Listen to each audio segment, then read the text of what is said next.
Olá, seja bem-vindo ao canal Vinhos de Bicicleta, eu sou o sommelier Rodrigo Ferraz e esse vídeo tá uma delícia. Vou te contar sobre 5 estilos de vinho para você harmonizar com alguns dos pratos mais típicos da culinária brasileira. Confere aí.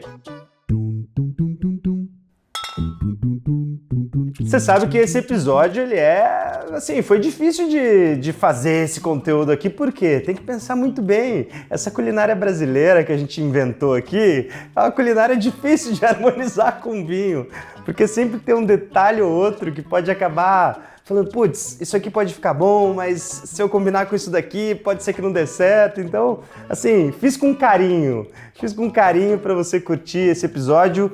Então, por favor, já deixa seu like, isso ajuda muito esse vídeo e ajuda que esse conteúdo chegue para cada vez mais pessoas aí interessadas pelo mundo do vinho e que a gente aumente cada vez mais essa nossa comunidade linda aqui no canal Vinhos de Bicicleta. Se você ainda não é inscrito no canal, se inscreve aí que toda quarta-feira à noite a gente tem conteúdo quentinho, fresquinho para você, beleza? Quentinho, fresquinho, inclusive com umas comidas que a gente vai falar hoje aqui.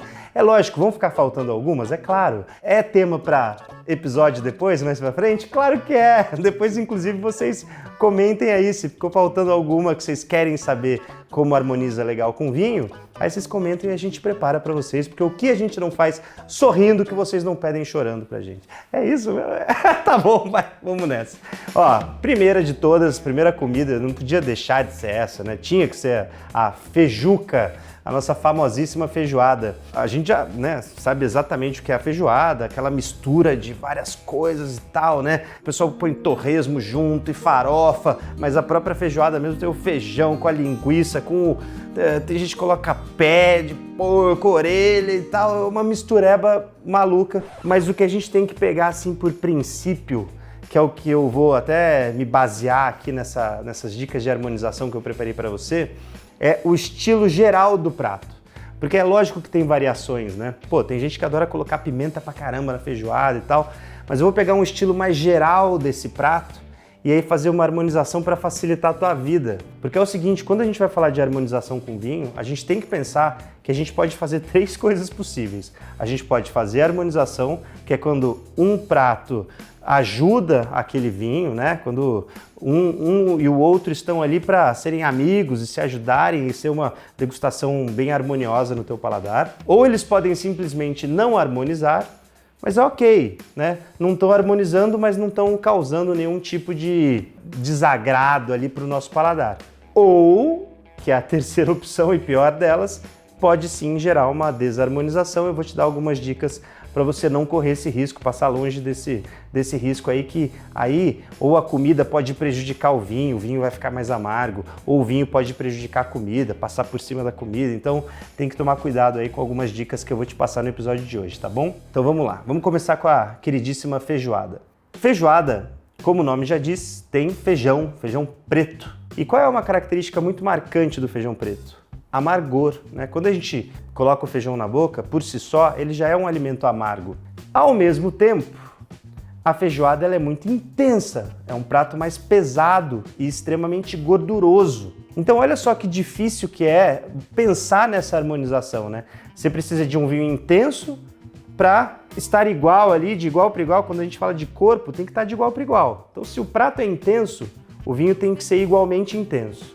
Se é um prato com muito amargor, se eu pegar um vinho muito tânico, geralmente também vai ser um vinho que vai trazer esse amargor para si. Então tem que tomar cuidado. Então a gente não vai poder trabalhar com vinhos aqui com muito tanino. Vai ter que ser vinho bem do lado oposto, com baixo tanino. Com relação à acidez do vinho, a gente está falando de um prato extremamente gorduroso. Então eu preciso de um vinho com acidez lá em cima. E com relação a aromas e sabores, precisa ser um vinho aromático, porque a feijoada, um prato bastante aromático, bastante saboroso, a gente tem que caçar isso também no vinho. Então olha só que difícil essa tarefa. A gente precisa de um vinho estruturado, com pouco tanino, com muita acidez e muito aromático. Onde a gente encontra isso? Vinho branco encorpado. E talvez aí até cabe um barricado. Pô, mas vinho branco, Rodrigo? Sim. Porque tem vinho branco que é robusto, que tem estrutura para aguentar a feijoada e não vai ter o tal do tanino, não vai ser aquele tinto extremamente amargo que pode brigar com o amargor da feijoada também, com o feijão em si, né? Então é isso que é a minha dica para você. Procura um vinho branco bem encorpado.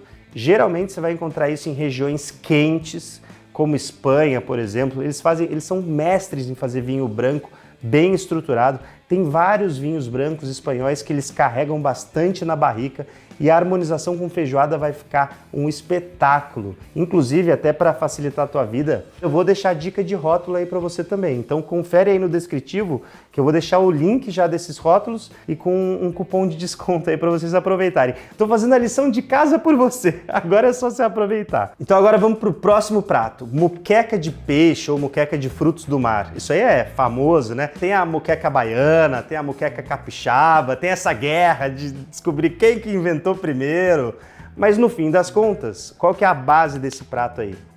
Peixe ou frutos do mar e muito óleo, muita gordura ali também, então também é um prato com uma certa estrutura. É lógico que você não, comparando com uma feijoada, uma moqueca é mais leve, só que a gente não tá falando de um prato levinho, né? Então o que a gente vai precisar caçar no vinho para causar uma harmonização legal aí com a famosíssima moqueca? Quando a gente fala de corpo, como eu disse, a gente não precisa de um corpo tão elevado como a gente estava considerando na feijoada. Então a gente pode pegar um vinho de médio corpo. Quando a gente fala de tanino, tanino não é legal, porque tanino com peixe geralmente deixa o sabor do peixe metalizado. Então, de novo, assim como na feijoada, eu quero pouco tanino ou nada de tanino nesse vinho. Quando a gente fala de acidez, continua com bastante gordura então. A moqueca tem óleo, né? Tem gordura ali do peixe, dos frutos do mar. Preciso de acidez para contrabalancear isso no meu paladar. E questão de aroma, também preciso de um vinho com uma escala de aroma mais elevada. Preciso de um vinho que tenha uma intensidade ali nessa carga de aromas. Pode ser um vinho mais frutadão, menos rústico, mais frutado. Que estilo de vinho que vai ter essa combinação de fatores aqui que eu falei para você? Brancos de médio corpo. Então olha só que a gente nem entrou nos tintos ainda, eu já vou entrar, eu prometo para você. Mas até agora, com feijoada e moqueca, a minha recomendação fortíssima para você é vinho branco. Só fazendo uma comparação aí, na feijoada você vai precisar de um vinho branco mais encorpado, aqui na moqueca você já pode passar para um médio corpo com uma escala de acidez e aroma bem alta. Então o que a gente tem aqui? Sauvignon Blanc, cara. Sauvignon Blanc é fantástico, é uma uva extremamente aromática.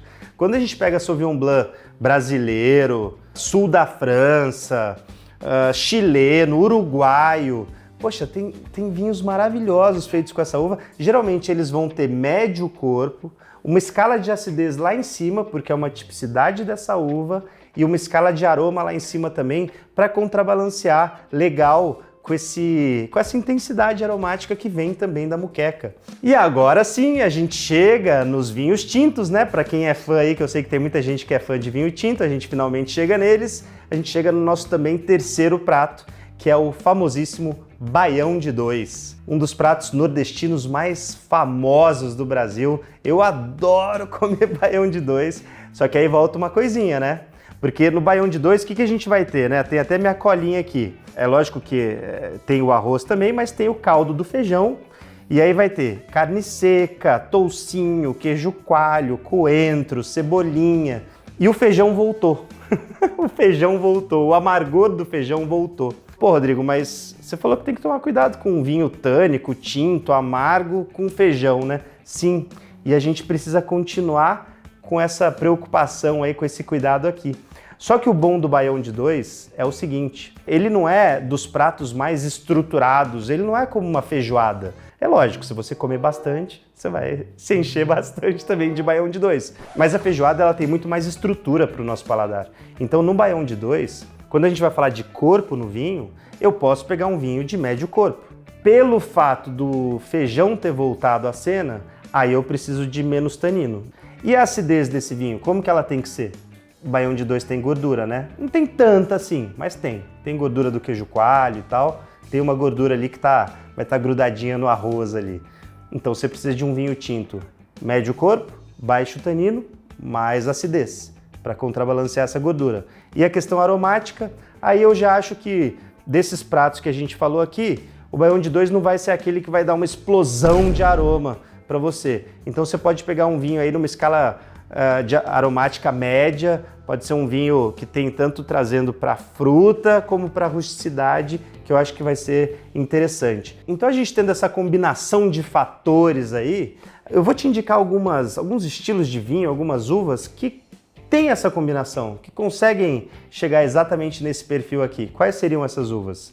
Garnacha, uma queridinha minha, né? Nossa, eu adoro essa uva. Por quê? Os vinhos de Garnacha, eles não são tão estruturados, costumam não ser tão estruturados. Eles têm uma acidez legal que vai conseguir limpar essa gordura do paladar, mas eles não são muito tânicos. Então isso vai ser legal para você conseguir combinar lá com o feijão do Baião de 2. E escala aromática, a Garnacha ela vai mais para fruta do que para rusticidade, isso de fato. Agora, tem outras uvas aqui, ó, Montepulciano, mesmo estilão, Carmener, Dolcetto, Merlot, são várias uvas que costumam fazer esse estilo de vinho. Inclusive, se você fizer um Baião de 2 mais gorduroso, você precisa de acidez. Você vai encontrar mais acidez e menor concentração de tanino em regiões um pouco mais frias. Então, o Merlot brasileiro, do sul do país, pô, legal. Dolcetto do norte da Itália, legal também. Então, assim, são algumas castas que vão para esse perfil, eu acho que vão ficar muito interessantes com esse Baião de 2. E eu te deixei aí no descritivo do vídeo 3 vinhos muito legais que eu já fiz a degustação com o Baião de 2 e combinaram, ficou um negócio bem interessante, assim. Os links deles estão aí no descritivo, então confere lá depois se você também é um fã desse prato como eu sou. Agora, a gente já chega no quarto prato, ele é original do sul do país, que é o tal do arroz carreteiro. Finalmente o feijão saiu fora de novo, né? O arroz do carreteiro aí, a estrela principal é o arroz. E no passado, né, que até tem aqui na minha colinha, ele era feito para os carreteiros que levavam esse arroz nas viagens, né? E eles costumavam usar o charque, que é uma carne com bastante sal, né? Aquela carne, lembra até a carne de sol do Nordeste, cebola e sal, e geralmente ali servido na panela de ferro e tal. Hoje em dia, no arroz carreteiro tem muita gente que usa sobra de churrasco, né? Sobra de carnes aí variadas que você coloca ali. Então, se você está falando de um arroz com carnes variadas, com sobra de churrasco, a gente no corpo vai precisar subir um pouquinho nessa escala. Só que a grande vantagem aqui é que eu posso abusar de novo do tanino. Como não tem o amargor mais do feijão, aí vai ser tranquilo, vamos pegar vinho um pouquinho mais encorpado. Eu não estou falando de vinho totalmente encorpado não, tá? Você já vai entender isso, porque no último prato a gente vai precisar de mais estrutura. Agora, ainda não. Quando a gente fala de tanino, já pode ter um pouquinho mais, como eu disse. Quando a gente fala de acidez, pode ser uma acidez média. A gente não vai precisar de tanta acidez assim para um arroz carreteiro. A não ser que você pegue carnes muito gordurosas, mas se não for o caso, aí pode ser uma acidez média que vai combinar tranquilo. E com relação à escala de aroma, pega um vinho também ali que combine rusticidade com fruta, mas pode ser um vinho mais frutado, pode ser um vinho já de uma região um pouquinho mais quente, tranquilo, vai ficar interessante com o teu arroz carreteiro. Quais são os estilos de uvas que eu vou citar aqui que eu acho que combinam muito com o arroz carreteiro? Malbec, Tempranillo, Syrah. Só que aí eu não estou falando de Malbecão barricado de guarda. Não, tô falando de Malbec jovem, às vezes sem estágio em barrica, porque como eu falei, você não precisa de um vinho muito estruturado. Então, pô, legal. Tempranillo um pouco mais jovem, espanhol, vai ter aquela fruta interessante da Tempranillo para harmonizar com o teu arroz carreteiro, vai ter um pouco de acidez ali, uma acidez média para limpar a gordura e principalmente vai ter um tanino ali já mais interessante para se ligar com a proteína da carne. Aqui eu acho que um vinho jovem feito com essas uvas vai muito bem com o nosso queridíssimo arroz carreteiro. Agora a gente chega no final. Eu não podia deixar de falar disso aqui, porque é do estado aqui que eu vivo, que eu nasci e tal, que é São Paulo. Esse prato, ele foi criado aparentemente pelos bandeirantes, mas a gente já fez algumas adaptações nele, que é o virado à paulista, né? Como que é esse virado à paulista? Hoje, principalmente, a gente põe nele bisteca de porco, linguiça, torresmo, couve, banana frita, ovo frito. A gente faz um negócio ali que, sabe aquela comida de boteco, aquele virada paulista gostoso que você pede no boteco, vem aquele negócio gigante, cheio de gordura, com muita intensidade, com muito aroma? Então, é esse que eu tô falando. Como que você vai precisar de um vinho para harmonizar com isso? Pô, é possível harmonizar um virada paulista com vinho? É, cara, e fica bom demais. Dá para você harmonizar vinho com tudo. Então, assim, corpo, como que você vai precisar? Lá em cima, encorpadão. Tanino, pode abusar do tanino, a não ser que você tenha feijão aí, tá? Tem alguns virados a paulista que tem tutu de feijão, né? Então só cuidado com a amargor aí. A acidez dele vai ter que ser lá em cima também, porque, pô, gordura é o que não falta nesse prato. Escala de aroma, pode ser mais lá em cima, vinho mais frutado, região quente, de boa também. Então é o seguinte, a gente está falando que tem que ser um vinho mais hiperlativo, né? Um vinho mais carregadão, mais intenso, mais tânico, mais ácido. Onde que a gente vai encontrar isso? Regiões quentes com algumas castas, né? Um vinho tinto encorpadão. Então eu vou dizer algumas dicas aqui. Petit Verdot, que é uma uva que tem bastante tanino e costuma fazer vinhos bem porrada aqui, né? Que a gente costuma falar aqui no canal, bem punch mesmo. Taná é o vinho pra gente harmonizar com virada paulista. Primitivo, cara, olha Primitivo, faz tempo que eu não falava dela aqui no canal. Primitivo, que tem até aquele açúcar residual legal da Primitivo. Tanto a Primitivo como a Zinfandel, né? Que nos Estados Unidos eles chamam de Zinfandel.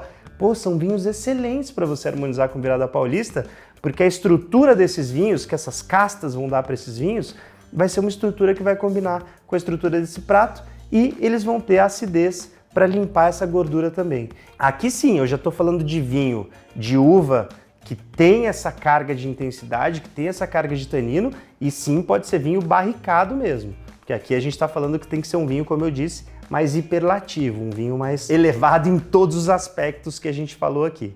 Então, essas foram as harmonizações aqui que eu trouxe para você hoje. Ficou faltando algum prato que você gosta bastante? Diz aí pra gente nos comentários que a gente já prepara mais um conteúdo legal para vocês. Compartilha com a galera, eu acho que esse é o vídeo para compartilhar mesmo. Eu quero que vocês testem isso na casa de vocês, porque de verdade eu quero saber de como foi essa experiência aí com as minhas dicas de harmonização. É lógico, é difícil agradar todo mundo. Nem sempre o que for bom para mim na harmonização vai ser a mesma coisa para você. Mas, seguindo essas dicas aqui, esses caminhos que eu disse, eu tenho certeza que você vai, no mínimo, se divertir. Acho que você vai ter uma boa experiência aí de harmonização, beleza? Então deixa seu like no vídeo, compartilha com a galera e para você que está conhecendo a gente agora e ainda não é inscrito no canal, se inscreve aí, ativa o sininho, porque toda quarta-feira a gente tem conteúdo legal igual esse daqui saindo do forno para você, beleza? Cheers! Até o próximo episódio.